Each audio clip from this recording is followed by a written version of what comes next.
Welcome back, guys. Coming up, we catch up with Roberto Orci, one of Hollywood's most successful Latino writer-producers. From films like Transformers and Cowboys and Aliens to the new Star Trek franchise, Roberto has helped pen a handful of the most lucrative theatrical releases of the past decade. But audiences who think they've seen it all from his movies should hear his personal story, because there is more to Roberto Orci than meets the eye.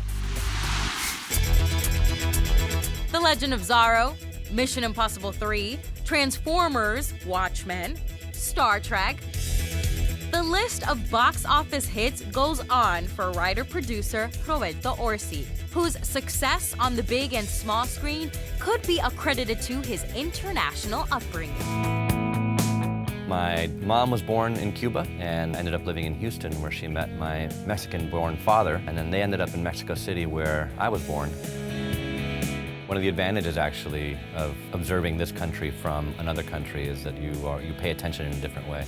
I learned some English watching TV, American shows like Happy Days and Laverne and Shirley and things like that. My mother just had a fascination with American movies. Going to Hollywood and writing movies was like joining the circus or something. It just didn't seem like a viable, grown-up option until I happened to find myself living in Los Angeles.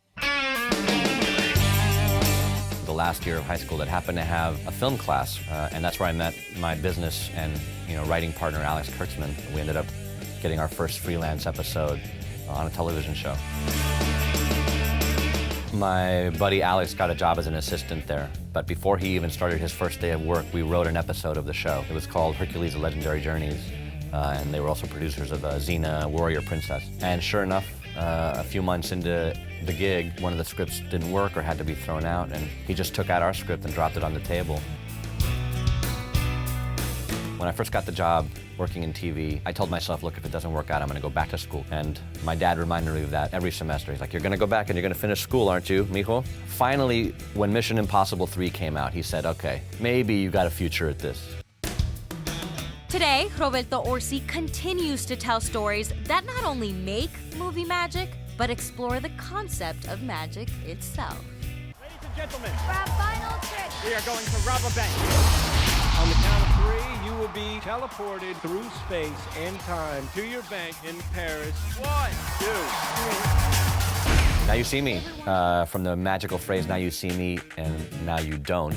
It's about 4 Vegas illusionists, each has a different skill, and they get this task by this secret organization that they don't even know if it's real or not, called the Eye. And it tasks them with robbing 3 banks during 3 shows during their magic act. And the FBI can't figure out how they're doing it. And they're taking that money and they're giving it to people who've been victimized by big corporations and big banks. Some of you lost your homes, your car, and so tonight, we're gonna return some of that money back to